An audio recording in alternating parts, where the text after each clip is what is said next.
Cristiano se topa con su amigo de su infancia viviendo en la calle, y lo que hace te sorprenderá. El rostro demacrado y la mirada perdida de Miguel Santos hicieron que Cristiano Ronaldo frenara en seco su Bugatti en plena Avenida da Liberdade de Lisboa. Era imposible no reconocer esos ojos verdes que una vez brillaron de travesura cuando ambos corrían descalzos por las calles empedradas de Funchal, Madeira.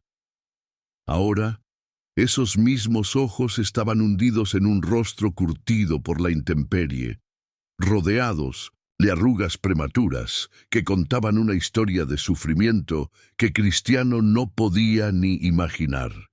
Miguel estaba sentado contra la pared de un banco, con una manta raída sobre los hombros y un cartón sucio a sus pies, donde apenas se podía leer "ayuda, por favor". Sus manos temblorosas sostenían una taza de metal abolladísima, y cuando levantó la vista hacia el lujoso auto deportivo que se había detenido frente a él, su expresión cambió de la resignación habitual a una mezcla de shock y vergüenza que le atravesó el alma como un puñal. Cristiano bajó la ventanilla lentamente, su corazón latiendo tan fuerte que podía escucharlo por encima del ruido del tráfico. Los recuerdos se agolparon en su mente como una avalancha imparable. Miguel Santos, su mejor amigo de la infancia, el chico que vivía a 3 cuadras de la humilde casa de la familia Ronaldo en el barrio de São Pedro.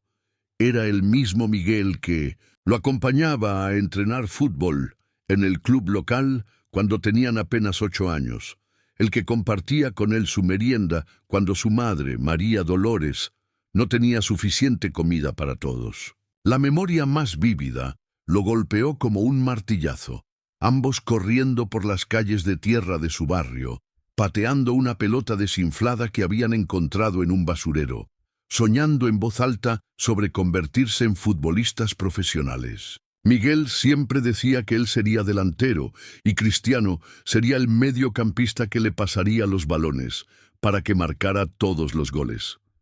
Se reían hasta que les dolía el estómago, planificando cómo comprarían casas enormes para sus familias cuando fueran ricos y famosos.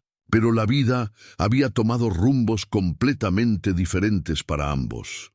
Mientras Cristiano había logrado escapar de la pobreza a través del fútbol, convirtiéndose en una de las figuras más reconocidas del deporte mundial, Miguel había quedado atrapado en las calles de Lisboa, perdido en un laberinto de decisiones equivocadas y circunstancias adversas que lo habían llevado hasta ese momento devastador. El reconocimiento fue mutuo e instantáneo. Miguel intentó levantarse torpemente, sus piernas tambaleándose por la desnutrición y el frío que había soportado durante meses. Sus labios se movían sin emitir sonido, como si estuviera tratando de pronunciar el nombre de su amigo de la infancia, pero las palabras se negaran a salir. La vergüenza se reflejaba en cada línea de su rostro, en la forma en que bajaba la mirada y trataba de ocultar su estado deplorable detrás de la manta que lo cubría. Cristiano sintió que se le cerraba la garganta. Durante todos estos años, de éxito, fama y fortuna, nunca había dejado de pensar en sus orígenes humildes en Madeira, pero tampoco había buscado activamente a los amigos de su infancia. La culpa lo invadió como una ola gigante. Había estado tan ocupado construyendo su imperio, acumulando trofeos y reconocimientos, que había perdido el contacto con las personas que realmente habían marcado sus primeros años de vida. El contraste era brutal y doloroso. Ahí estaba él, vestido con un traje de diseñador de miles de euros, con relojes que costaban más que lo que muchas personas ganaban en toda su vida, conduciendo un auto que valía más que varias casas juntas. Y frente a él, su amigo de 1907, la infancia, el compañero de sus primeros sueños futbolísticos, vivía en la calle sin tener dónde pasar la noche ni qué comer al día siguiente. Los transeúntes comenzaron a detenerse, algunos reconociendo gradualmente al famoso futbolista. Los murmullos y los teléfonos celulares aparecieron como buitres, listos para capturar cualquier momento que pudiera convertirse en noticia. Pero Cristiano no podía moverse, paralizado por la avalancha de emociones que lo invadían. Nostalgia, culpa, tristeza, impotencia y una determinación que comenzaba a crecer en su pecho como un fuego imparable.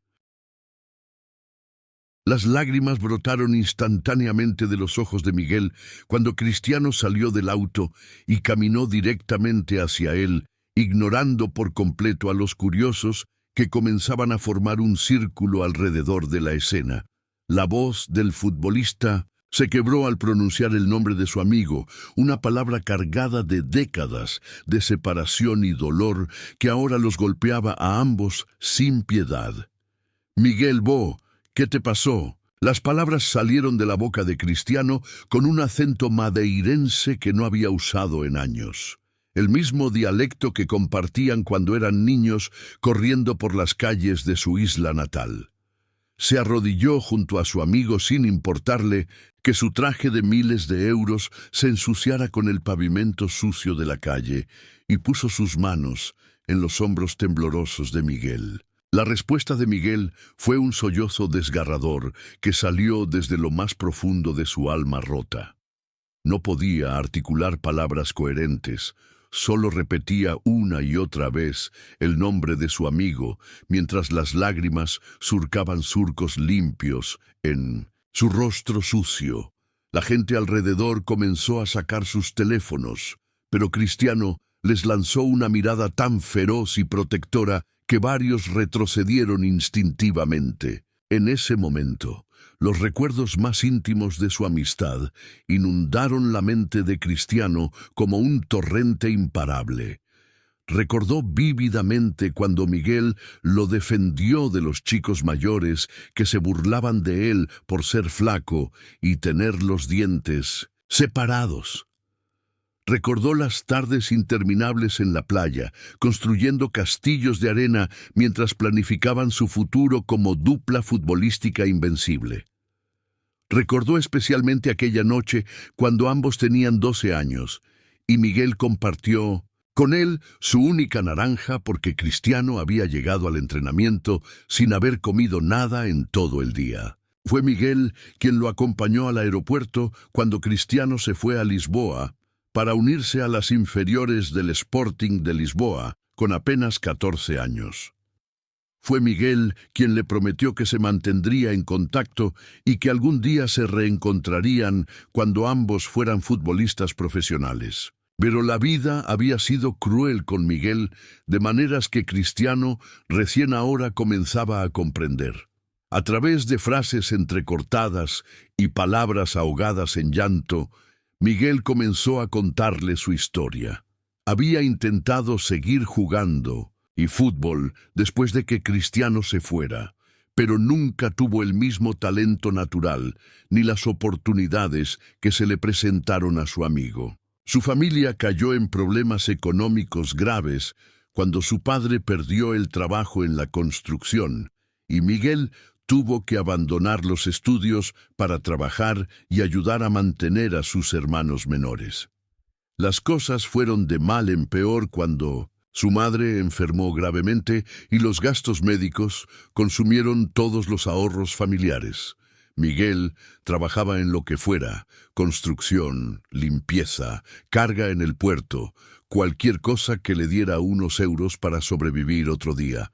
Pero nunca era suficiente, y lentamente comenzó a tomar decisiones desesperadas que lo llevaron por un camino sin retorno. La adicción llegó como una escapatoria temporal al dolor y la desesperanza, pero rápidamente se convirtió en una prisión que lo consumió por completo.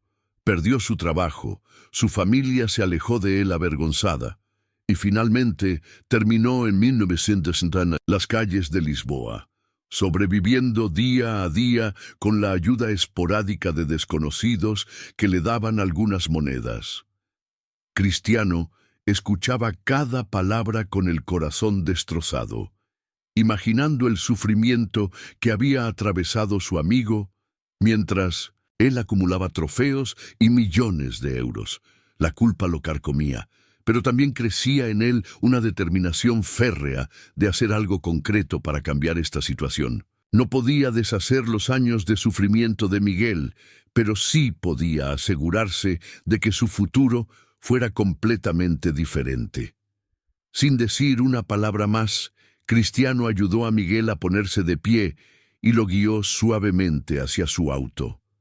La multitud de curiosos había crecido considerablemente y varios periodistas habían llegado al lugar después de recibir llamadas sobre la presencia del famoso futbolista en una situación tan inusual.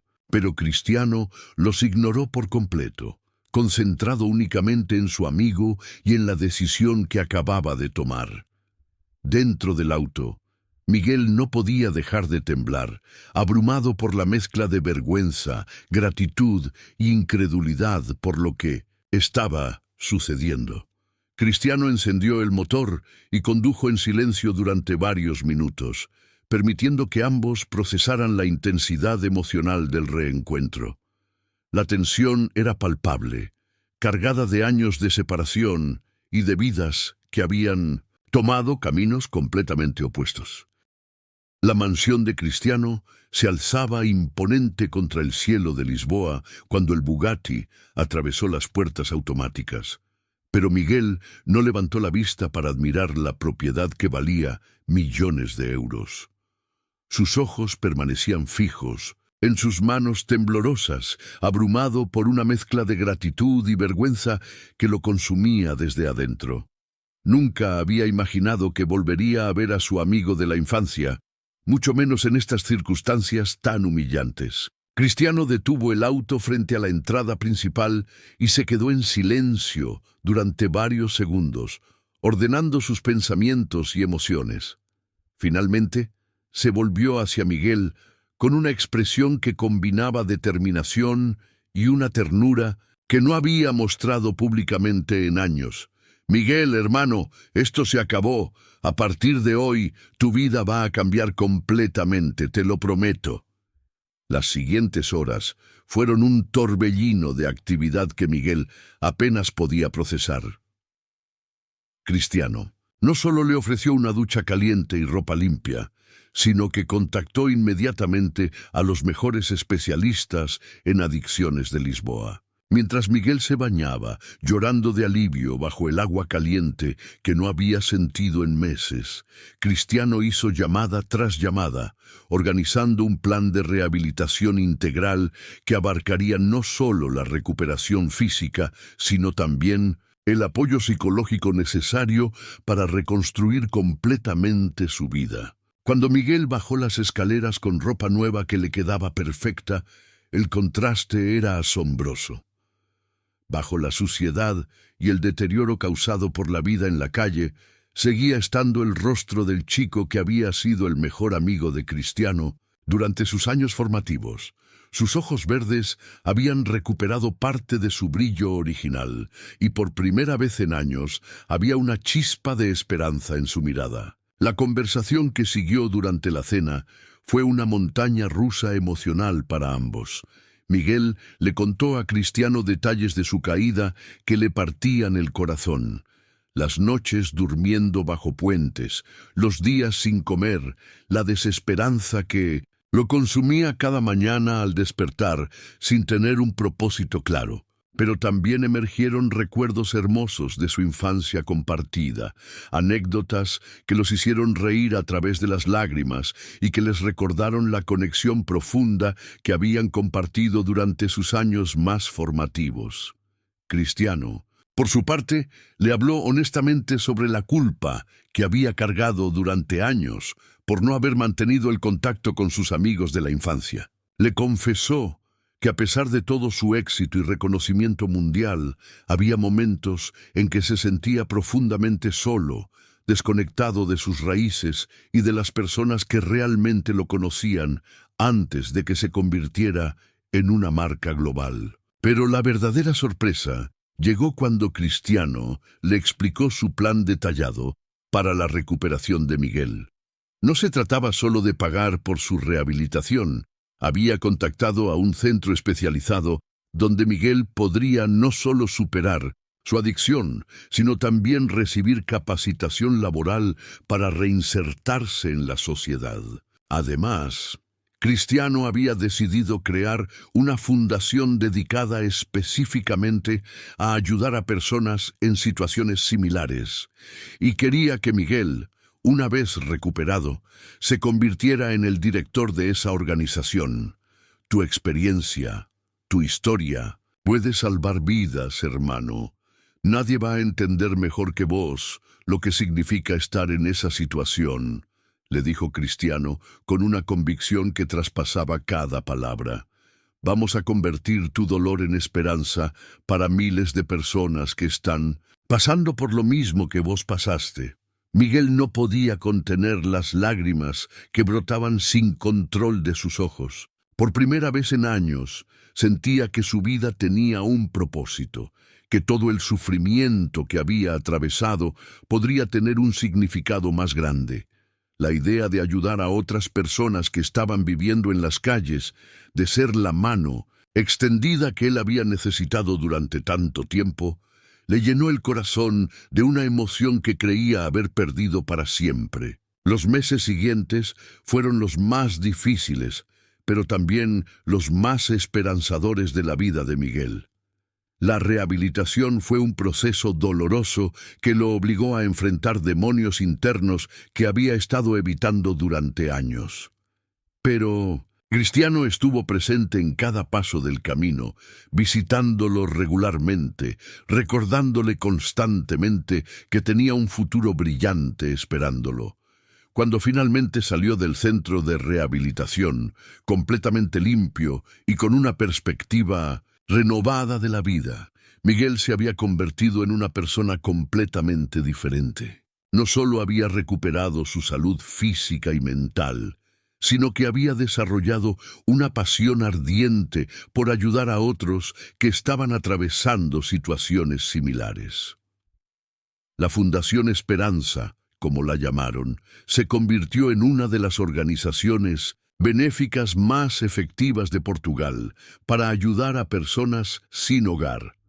Miguel, como director, implementó programas innovadores que combinaban asistencia inmediata con rehabilitación a largo plazo y reinserción laboral.